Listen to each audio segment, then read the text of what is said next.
આપણે ડભોઈ તાલુકાની અંદર પૂરપુરા ગામ આવેલું છે.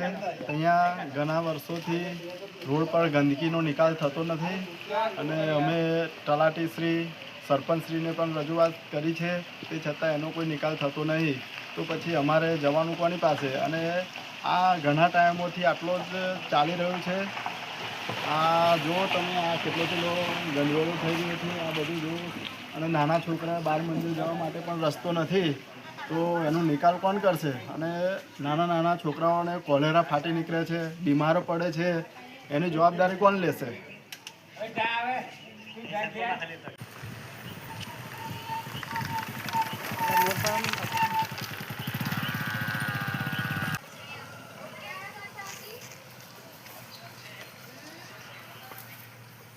દહીં તોડી જાય આ બિલ્ડિંગ નથી સારું પર